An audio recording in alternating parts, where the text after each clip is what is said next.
everyone, welcome back to HM Chemistry channel.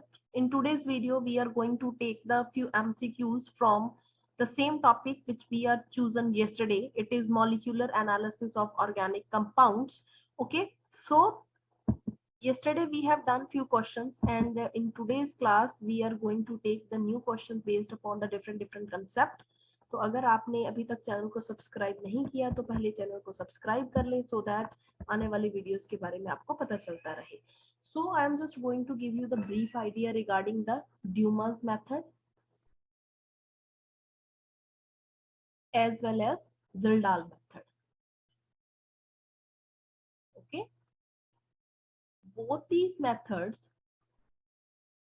are very important and they are useful for nitrogen detection, amount of nitrogen detection in any element. Okay, so जब हम इसको detect करते हैं तो करना कैसे है हमने देखिए. So both of these methods are useful for the determination of nitrogen content in the organic compounds in the form of Duma method में ये नाइट्रोजन का कंटेंट जो पता चलता है that is in the form of N2, and in the Zildal method nitrogen is determined in the presence of NH3. ये दोनों का डिफरेंस है और ये बहुत इंपॉर्टेंट है और बड़े सारे पेपर्स में इसका पूछा जाता है. In this, the nitrogen content is estimated in the presence of nitrogen in the form of N2 and it is estimated in the form of ammonia gas. Okay, so this is going to be very important. एक difference इन दोनों का और है, this is automated and the instrumental method, it is automated and instrumental method of the analysis, while Zildal method is a manual method by which you can detect the presence of nitrogen content. Fine. अब यहाँ पे हम पहले Dumas method की बात करेंगे because we have started Dumas method. इसके numericals मैंने पहले दिए हुए हैं स्लाइड में, तो we have to do Dumas first. Dumas method में हम क्या करते हैं, हम ऑर्गेनिक कंपाउंड लेते हैं and it is treated with CuO. जब इसको हम हीट कर देते हैं in the presence of any inert atmosphere, usually CO2 लेते हैं, यहाँ nitrogen gas it is released and उसी से हम इसके मोल्स वगैरह कैलकुलेट करके इसकी एस्टिमेशन करते हैं. Okay, so how we can do these type of things. होने को तो ये बहुत लंबी इक्वेशन है, देखिए CxHyNZ 2x plus y by 2 CuO, x mole of CO2, y mole of y by 2 moles of H2O plus Z by 2 moles of N2 and plus 2x plus y by 2 moles of Cu. It is released. Dumas method की ये equation है जिसको आपको learn करना पड़ेगा और इसी के बेस पे न्यूमेरिकल निकलते हैं. ये इक्वेशन डिफिकल्ट होने की वजह से बच्चे इसके न्यूमेरिकल करते ही नहीं है. तो इसका एक छोटा सा शॉर्ट ट्रिक है जिसको मैं आपको बताऊंगी कि आपने इसको किस तरीके से आइडेंटिफाई करना है. So let us do. See, जब भी हमने ड्यूमा मेथड के क्वेश्चंस करने हैं तो आपने क्या करना है, एक बॉक्स बना लेना है.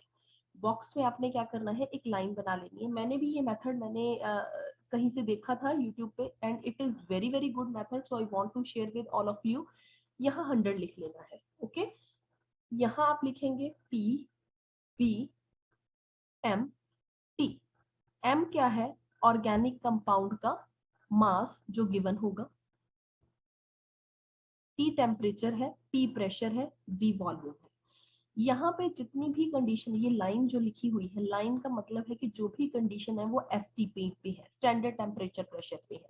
स्टैंडर्ड टेम्परेचर प्रेशर का मतलब कि जो प्रेशर है वो 760 mm है, जिसको आप 1 एटमॉस्फेयर भी बोल सकते हैं. वॉल्यूम हमारे पास होता है 22.4 लीटर, जिसको आप बाई 400 ml भी लिख सकते हैं. और उसके बाद जो मास लेते हैं हम, वो मॉलिक्यूलर मास होता है किसी भी सब्सटेंस का, और उसके बाद जो टेम्परेचर है that is 273 kelvin. So these are the standard conditions which is given. Okay, so ये सभी जगह पे आपको ऐसे ही मान के चलनी है.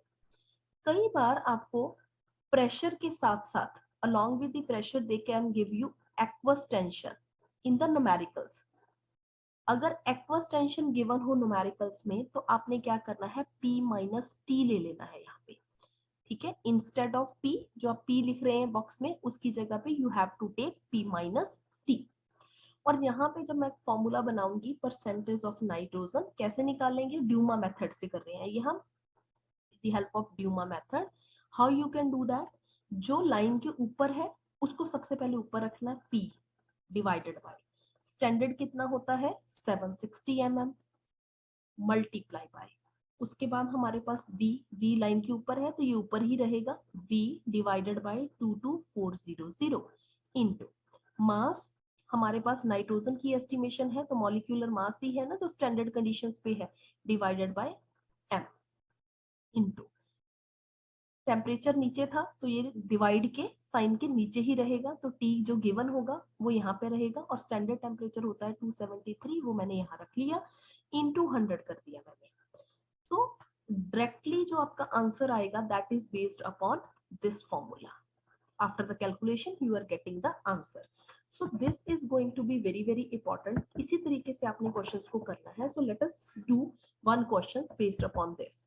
So in the Dumas method, the estimation of nitrogen 0.3 gram of organic compound is taken, okay, and that gives 50 ml of nitrogen. मैंने आपको already क्या सिखाया था, just make a box, okay, just check is the surface tension is given or not, नहीं दी गई, यहाँ P V M T, okay, और यहाँ पे हमारे पास परसेंटेज ऑफ नाइट्रोजन है, और यहाँ 100 मैंने लिखा था, और ये क्या है स्टैंडर्ड कंडीशंस, ऑलरेडी हमने इसी तरीके से किया था।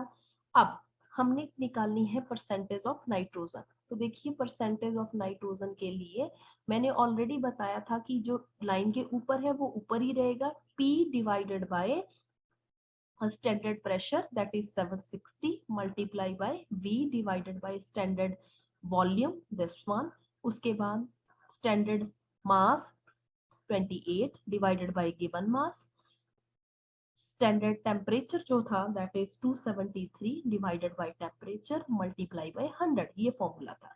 अब प्रेशर हमारे पास कितना गिवन है फॉर्मूला में से, देखिए pressure that is given is 7155 mm, temperature जो दिया गया है दैट इज 300 केल्विन, मास जो दिया गया है 0.3 ग्राम, और जो वॉल्यूम दिया गया है 50 ml। These conditions are given, तो जो गिवन है उसको पुट अप कर लीजिए, तो कैसे करेंगे 715 डिवाइडेड बाय 760, वॉल्यूम कितना था 50 divided by 22400, 28 divided by 0.3, okay, so multiply by 273 divided by 300 into 100। जब इसको आप सॉल्व करेंगे तो percentage of nitrogen that is coming is 17.46%। So this is our answer. तो डायरेक्टली आपने इसी तरीके से कर लेना है। In the books and in the you can say in the textbooks lot of calculations are given, जिसको यहाँ तक पहुंचते पहुंचते यू आर टायर्ड, ओके, तो करना इम्पॉसिबल हो जाता है बहुत सारे बच्चों के लिए। तो ये बहुत छोटा सा मेथड है and very very good method who invented it, okay. Now the next type of question is, कई बार ड्यूमा मेथड में आपको इस तरीके से कैलकुलेशंस दी जाती है कि ये अलग तरीके का न्यूमेरिकल है जो ड्यूमा मेथड के ऊपर बेस्ड है, ठीक है। तो इसमें क्या दिया हुआ है, an organic compound is estimated through Dumas method, it is found to evolve 6 moles of CO2, 4 moles of water and 1 mole of nitrogen, and they are asking about the molecular formula। तो मैंने already आपको बताया था कि you have to remember this condition, ये आपको equation याद करनी पड़ेगी, ठीक है। तो याद करने के लिए आपने इसको 2-4 बार लिख के देख लेना है, then every will get this kind of things, okay। N2 plus 2x plus y by 2 copper. बस ये चीज याद रखिएगा, जो ये लिखा हुआ है कॉपर के साथ वही कॉपर के साथ यहाँ पे है। अब देखिए, अब हमें ये पता है कितने मोल दिया है, x की वैल्यू कितनी है, देखिए 6 मोल ऑफ ये बोल रहा है CO2 दैट इज गिवन। इस मोल यहाँ कितने मोल निकले हैं CO2 के, x मोल ऑफ CO2, तो इसका मतलब x की वैल्यू कितनी है 6। यहाँ क्या है y by 2 मोल्स, हमारे पास निकले हैं किसके, ऑफ वाटर, और न्यूमेरिकल में कितने दिए हैं, 4 मोल्स ऑफ वाटर। ठीक है, तो y की वैल्यू यहाँ निकाल सकते हैं 8। थर्ड कंडीशन जो दी गई है यहाँ पे, Z/2 मेरे पास नाइट्रोजन के मोल निकले हैं, तो दैट इज इक्वल टू 1 मोल। तो Z की वैल्यू कितनी आ जाएगी, it is 2। Okay, so our formula is, आप पुट कर दीजिए वैल्यू। ठीक है, कितनी आएगी मॉलिक्यूल की, मॉलिक्यूल ओरिजिनली मेरे पास क्या था फॉर्मूला, ये वाला ना, CxHy। Okay, and Z, answer is C6H8N2. So this is the right answer, C6H8N2। तो D is the right option। तो इस तरीके से आपको न्यूमेरिकल्स मिल सकते हैं ड्यूमर्स मेथड के। याद रखिएगा, नाइट्रोजन की एस्टिमेशन के 2 मेथड हैं, और यहाँ N2 की फॉर्म में हमारे पास नाइट्रोजन के कंटेंट की एस्टिमेशन की जाती है। उसके बाद हमारे पास क्वेश्चन आते हैं ज़रदाल मेथड के ऊपर। तो ज़रदाल मेथड का भी थोड़ा सा मैं एक आइडिया दे देती हूँ कि किस तरीके से आपने इसको करना है। ज़रदाल method, so Zildal method is again an important method by which you can determine the, you can say, nitrogen content in the form of ammonia. यहाँ पे हम क्या करते हैं ज़रदाल मेथड में, ऑर्गेनिक कंपाउंड लेते हैं, ठीक है, उसको पूरा ट्रीट करते हैं। ठीक है, ट्रीटिंग के बाद हमारे पास अमोनिया गैस निकलती है, और अमोनिया से ही हम नाइट्रोजन के कंटेंट की एस्टिमेशन करते हैं। और साथ ही साथ आप H2SO4 एसिडिक मीडियम लेते हैं, कोई भी एसिड आपको दिया जा सकता है। कई बार ऐसा होता है कि आपको बोला जाता है कि हाँ जी इन्होंने इतना एसिड लिया और वो सारा का सारा यूज हो गया कंपाउंड के सेटअप करने के लिए, तो ठीक है। अगर ये बोलें कि इतना एसिड जो है वो बच गया, लेफ्ट ओवर रह गया, और उसको टाइट्रेट करने के लिए we have to take base. Okay, और बेस कोई भी दे सकते हैं, फॉर एग्जांपल NaOH दे दें, KOH दे दें, और वो हमने यूज किया, तो इसका हमने इस तरीके से, इसके 2 तरीके के न्यूमेरिकल आते हैं। फर्स्ट केस ये वाला, सेकंड केस जब ये बच जाए और उसको बेस से टाइट्रेट करें। देखिए, याद रखिएगा कि हमने ना इस तरीके से लाइनें मार लेनी है। ओके, यहाँ आप लिखेंगे अमोनिया, यहाँ आप लिखेंगे H2SO4, और यहाँ आप लिखेंगे NaOH। ठीक है, H2 2 थे तो मैंने 2 लाइनें मारी। इसके नीचे आप लिख लीजिए 2MB, और यहाँ लिख लीजिए MB। फाइन। और अगर हमारे पास HCl है तो मैंने एक ही लाइन लिखी है, यहाँ मैं अमोनिया लिख रही हूँ, यहाँ मैं HCl लिख रही हूँ, यहाँ मैं NaOH लिख रही हूँ। बट यहाँ पे एक ही H था तो मैं MB लिख रही हूँ, इसका भी MB। ठीक है, तो ये बड़ा इंपॉर्टेंट चीज है। ठीक है, अब आप लोगों ने इसके बाद क्या करना है, इन दोनों का डिफरेंस लेना है। समझ गए ना, तो ये ट्रिक है। इसी तरीके से आपको इसको बनाना है, एक लाइन, यहाँ H2SO4 के 2 लाइनें, NaOH की 1 लाइन। अगर आपको सेकंड कैटेगरी का न्यूमेरिकल आता है तो NaOH वाला आपका कंसीडर करेंगी, अदरवाइज आप तीनों ही लाइनों से न्यूमेरिकल्स को सॉल्व कर देंगे। सेम वे अगर HCl में भी आपका ये पूरा का पूरा यूज हो गया तो 2 लाइनों वाला ही काम चलेगा, थर्ड लाइन आप कैलकुलेट नहीं करेंगे। तो कैसे करेंगे, देखिए, NH3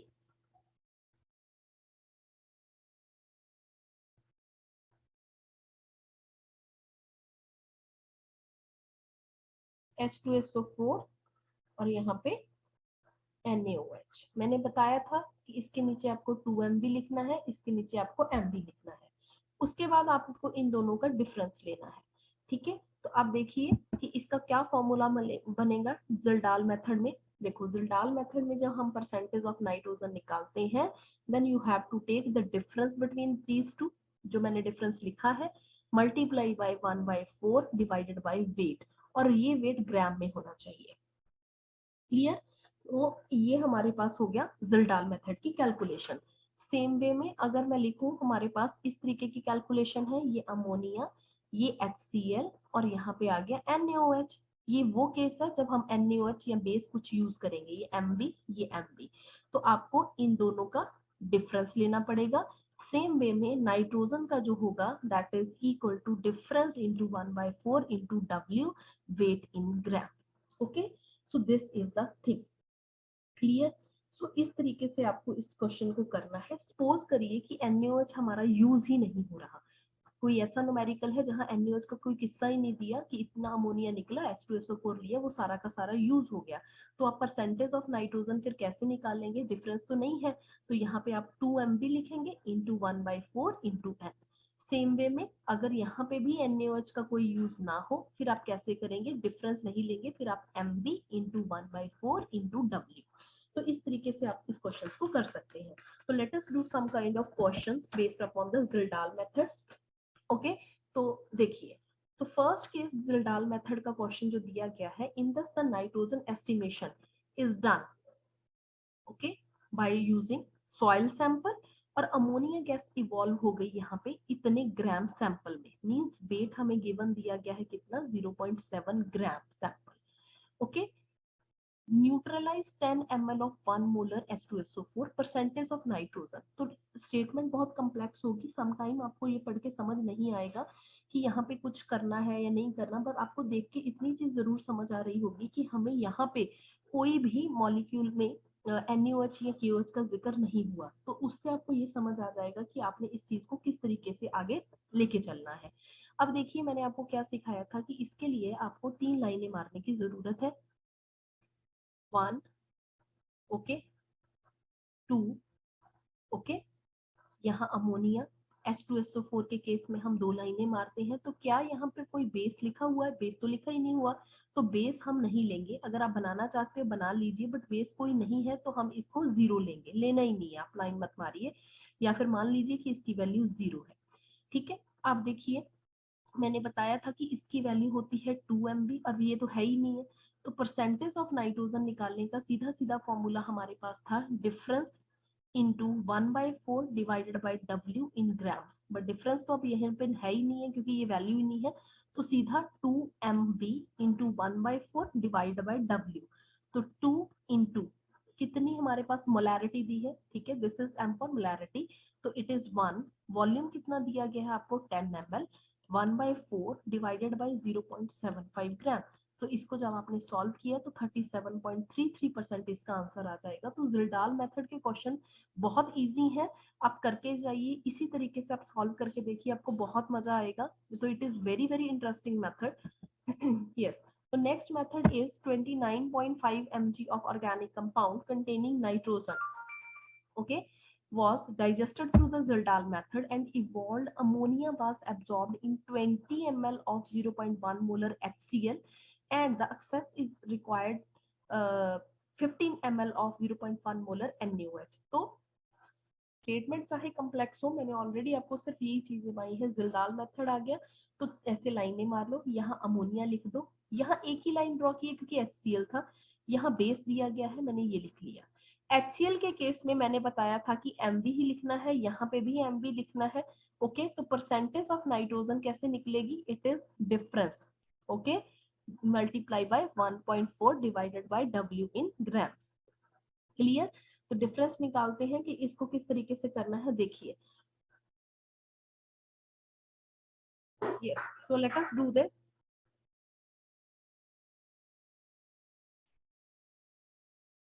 तो HCl की वैल्यू निकालते हैं MB के हिसाब से। देखिए HCl का आपको यहाँ से समझ आ रहा होगा, इट इज 0.1 और वॉल्यूम 20 दिया हुआ है। NaOH की वैल्यू निकालो, ठीक है, MB के हिसाब से। M is the molarity that is given, it is 0.1 into 15। ठीक है, तो इस तरीके से इसका डिफरेंस निकाल लीजिए। डिफरेंस कितना निकलेगा जब यहाँ से करेंगे? 2 minus 1.5, I think it is 0.5। Okay, so it is 0.5 multiply by 1/4। Weight gram में होना चाहिए, यहाँ mg में है, ठीक है, तो आप इसको कन्वर्ट कर लीजिएगा। तो वैल्यू जब हम इसको, ये mg में दिया हुआ है, यू हैव टू कन्वर्ट, तो अल्टीमेटली आंसर हमारे पास इतना आ जाएगा। तो this is very very good method, easy trick for calculating the answers or based upon the Zildal method as well as the, you can say, Dumas method. Okay, so this is the same kind of numerical, you can do this kind of things also. So let us do, okay, for the estimation of nitrogen 1.4 gram of, wait कितना दिया गया है हमें? 1.4 grams. Okay, जिल्डाल method से किया गया है, तो सेम वे में हम 3 लाइनें ऐसे मारेंगे। सल्फ्यूरिक एसिड है तो 2 आ जाएगा, लास्ट में ये, this is ammonia, this is H2SO4 and this is the base. Okay, so this is 2mb, this is mb, percentage of nitrogen that is calculated, it is equal to difference into 1/4 into W, that should be in grams.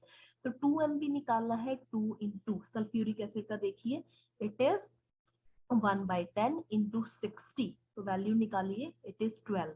Okay, तो NaOH के case में कितनी value आ जाएगी, it is MB, तो it is 1/10 into 20, तो value is 2. Okay, तो this is case of H2SO4. तो दोनों का डिफरेंस जब हमने निकाला तो difference is 12 minus 2, it is 10. तो it is 10 into 1/4 divided bye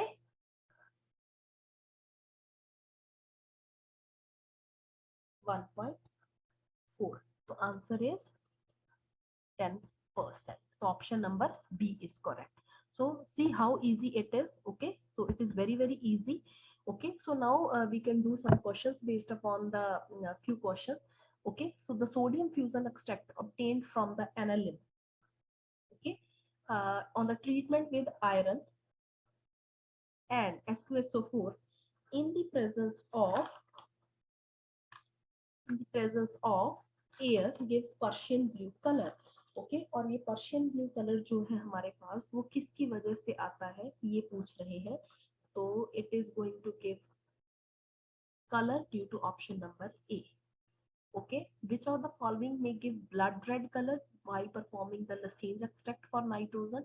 जब नाइट्रोजन और सल्फर दोनों होते हैं उसकी एस्टिमेशन करते हैं, कल भी सिखाया था कि वो ब्लड रेड कलर देता है, तो इसके हिसाब से ये तीनों ही कलर देंगे, और जो नहीं देगा that is thiourea.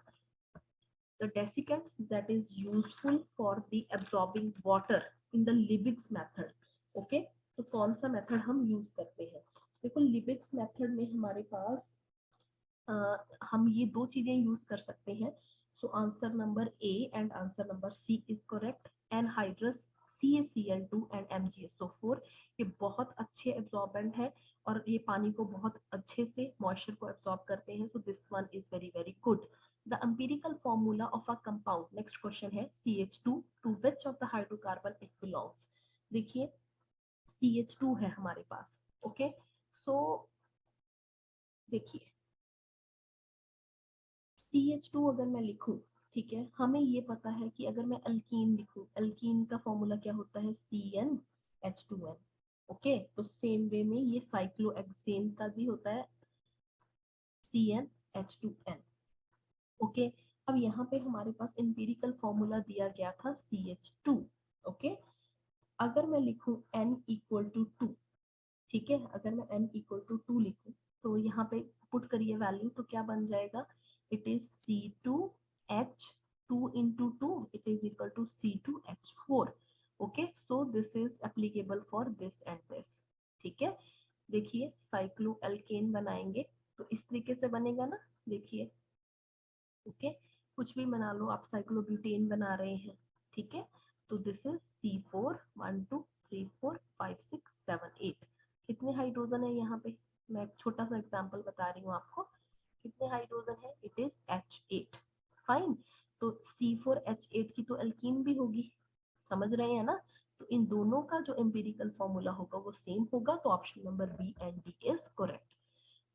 Next question is presence of halogen in compound is tested by. Halogen की एस्टिमेशन कभी भी करनी है वो बेलस्टिन टेस्ट से होती है, और ये किससे होता है, कॉपर वायर से करते हैं हम, याद रखिएगा. Lot of questions are asked on this method. Okay, violet color complex obtained in the detection of sulfur is due to the presence of this and this. जिसमें सल्फर प्रेजेंट है वही test देगा, तो this is given by these kind of spaces. Okay, so this is the, sorry for this, so option number B and C, option number D is correct. So this is all about today's video. Hopefully I have given you the important information regarding the Dumas method, calculation method, and I have given you all important questions of molecular analysis which is coming in different entrance exams in different years. तो अगर आप इन questions को भी paper में कर जाते हैं तो डेफिनेटली ऐसे ही क्वेश्चन आपको पेपर में देखने के लिए मिलेंगे. I am sure about this kind of thing. So अगर ये वीडियो अच्छी लगी तो लाइक करिए, चैनल को सब्सक्राइब करिए और सभी के साथ शेयर करिए. और जाते जाते एक चीज और करके जानी है, कमेंट जरूर करके जाना है, so that I can get the idea कि you are getting the things. Okay.